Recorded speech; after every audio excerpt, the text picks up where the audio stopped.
Halo, selamat pagi.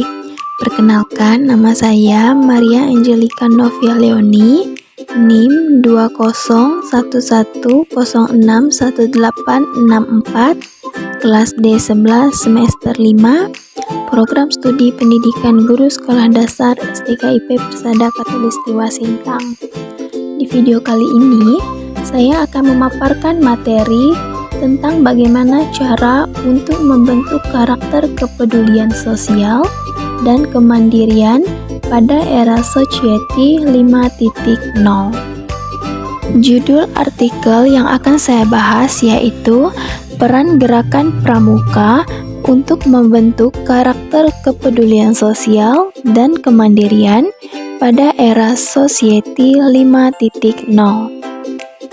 Pendidikan karakter sebagai salah satu langkah dalam menyikapi permasalahan degradasi moral peserta didik, terutama pada era Society 5.0.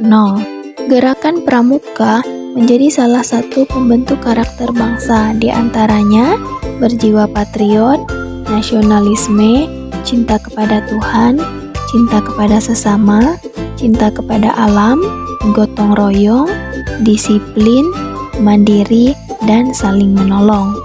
Kegiatan pramuka yang syarat akan nilai-nilai karakter sangat wajar bila banyak kalangan berharap bahwa gerakan pramuka mampu mengatasi degradasi moral anak. Adapun kebijakan pendidikan nasional tentang pendidikan karakter dan pendidikan kepramukaan sebagai salah satu wadah pembentuk karakter kepedulian sosial dan kemandirian pada era Society 5.0 dengan kegiatan dan upaya sebagai berikut. 1. Latihan rutin mingguan atau harian dengan materi yaitu kompas, survival, peta pita, dan tali temali. Yang kedua, upacara. Yang ketiga, permainan. Yang keempat, api unggun. Yang kelima, penjelajahan. Yang keenam, perkemahan gelar atau demonstrasi. Yang ketujuh, jambore. Dan yang terakhir atau yang kedelapan, lomba tingkat. Peran gerakan pramuka membentuk karakter kepedulian sosial dan kemandirian pada era Society 5.0 antara lain: 1. Peran gerakan pramuka sebagai institusi pendidikan non-formal. 2. Peran pembina untuk membentuk karakter. 3. Gerakan pramuka sebagai bekal keterampilan. 4. Gerakan pramuka sebagai langkah melatih siswa untuk taat pada norma sosial. 5. Gerakan pramuka sebagai kegiatan meningkatkan inteligensi. Kita akan membahas poin yang pertama, yaitu peran gerakan pramuka sebagai institusi pendidikan non-formal dengan pendekatan sistem Among ala Ki Hajar Dewantara. Di sini terdapat 3. Yang pertama yaitu ing ngarsa sung tulada, artinya di depan memberikan teladan.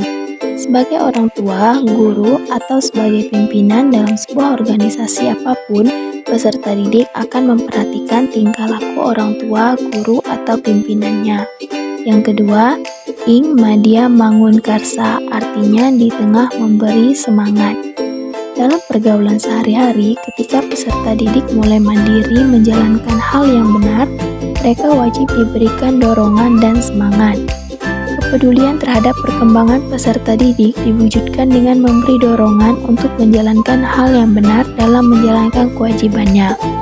Dan yang ketiga, Tut Wuri Handayani, di belakang memberi dukungan. Peserta didik yang mulai percaya diri perlu didorong untuk berada di depan. Orang tua, guru, atau pimpinan perlu memberi dukungan dari belakang. Sudah seharusnya generasi tua memberikan kesempatan kepada generasi muda untuk berkiprah. Kemudian poin yang kedua yaitu peran pembina untuk membentuk karakter.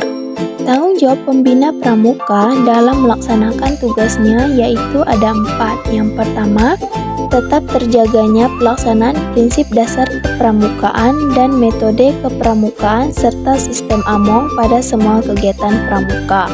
Yang kedua, terselenggaranya kepramukaan yang teratur dan terarah sesuai dengan visi dan misi gerakan pramuka.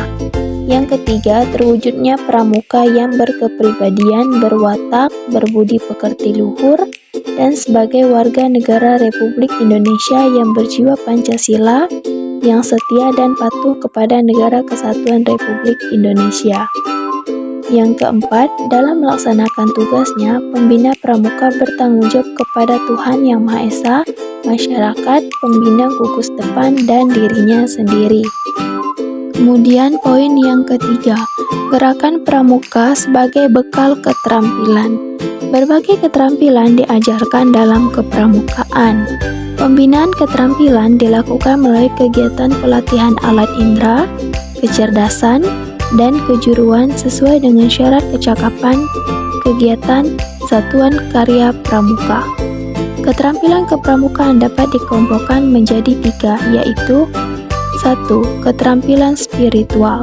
Ialah keterampilan sikap dan perilaku seseorang pramuka yang dalam kesehariannya mencerminkan perwujudan pengamalan kaidah-kaidah agama yang dianutnya. Yang kedua, keterampilan emosional. Ialah keterampilan menata emosi sehingga yang bersangkutan menjadi pramuka yang cermat dalam menghadapi masalah, bijak dalam mengambil keputusan, sabar, serta tidak tergesa-gesa dalam menentukan sikap. Yang ketiga, keterampilan sosial. Ialah keterampilan yang muncul karena dorongan kepeduliannya terhadap kebutuhan masyarakat, diantaranya terhadap kebutuhan masyarakat seperti keterampilan fisik atau kinestetik dan keterampilan secara psikis yang menjadi kebutuhan peserta didik sebagai bekal dalam mengatasi tantangan. Selanjutnya poin yang keempat, gerakan pramuka sebagai langkah melatih siswa untuk taat pada norma sosial. Norma merupakan hasil buatan manusia sebagai makhluk sosial. Pada awalnya, aturan ini berbentuk tidak sengaja. Lama-kelamaan, norma-norma itu disusun dan dibentuk secara sadar. Norma dalam masyarakat berisi tata tertib, aturan, dan petunjuk standar perilaku yang pantas atau wajar. Adapun norma itu dikelompokkan menjadi 5 sebagai berikut. 1. Norma agama. Contohnya adalah syarat kecakapan umum anggota pramuka harus bisa melaksanakan perintah agamanya dan menjauhi larangannya. 2. Norma kesusilaan. Contohnya adalah berbuat baik kepada sesama anggota pramuka, serta hormat dengan kakak pembina dan sebagainya. 3. Norma kesopanan. Contoh dari norma kesopanan adalah sebagai anggota pramuka harus hormat terhadap orang tua dan guru, berbicara dengan bahasa yang sopan kepada semua orang dan menerima sesuatu dengan tangan kanan. 4. Norma kebiasaan. Contoh dari norma kebiasaan antara lain adalah bersalaman ketika bertemu, baik sesama anggota pramuka maupun anggota pramuka yang lainnya. 5. Norma hukum. Contohnya menghormati kode kehormatan pramuka, yaitu Dasa Dharma dan Trisatya sebagai pedoman anggota pramuka. Kemudian taat membayar iuran dan menghindari perkelahian. Poin yang kelima atau yang terakhir yaitu gerakan pramuka sebagai kegiatan meningkatkan inteligensi. Kecerdasan adalah kesanggupan manusia untuk menyesuaikan diri dengan keadaan baru dengan cepat dan tepat. Berikut adalah beberapa kecerdasan yang bisa dilatih melalui kegiatan kepramukaan, yang tentunya akan melatih jiwa sosial dan kemandirian siswa, yaitu 1. Logical Mathematical Intelligence. Kegiatan kepramukaan yang membutuhkan dan dapat mengasah kecerdasan otak adalah Morse dan Sampore dalam permainan, dan tekpram tersebut sangat membutuhkan kecepatan dan ketepatan dalam berpikir, baik dalam mempraktikkan maupun pada saat menerjemahkan isinya. Yang kedua, Musical Intelligence. Dalam kegiatan kepramukaan pasti ada selingan menyanyi bersama atau perseorangan sesuai dengan materi. Yang ketiga, Spatial Intelligence, yaitu kecerdasan menggambar seperti kegiatan lomba seperti membuat pita kecil atau peta pita. Yang keempat, Bodily Kinesthetic Intelligence, yaitu kecerdasan seseorang dalam berolahraga atau gerak tubuh, baik yang menggunakan alat ataupun tidak. Dalam kepramukaan ada senam pramuka yang dilakukan dalam rangkaian perkemahan atau latihan gabungan. Yang kelima, personal inteligensi, yaitu hidup di alam bebas tanpa ada fasilitas. Maka sebagai anggota pramuka untuk berlatih mandiri. Selain itu, kecerdasan ini mendidik anggota pramuka untuk memiliki karakter kepedulian sosial, yaitu kecerdasan memahami dan hidup bersama orang lain. Kesimpulan dari pembahasan kita pada hari ini bahwa peran gerakan pramuka untuk membentuk karakter peserta didik dapat dilakukan dengan berbagai macam upaya, seperti memberikan pemahaman, keikhlasan, kerja keras, bertahap, berjuang dengan sungguh-sungguh, ketaatan, pengorbanan, komitmen, konsisten, persaudaraan, dan kepercayaan. Dengan seluruh upaya itu semua, maka peran gerakan pramuka untuk membentuk karakter pada peserta didik, yaitu untuk mempunyai jiwa kepedulian sosial dan kemandirian dapat tercapai dan terwujud.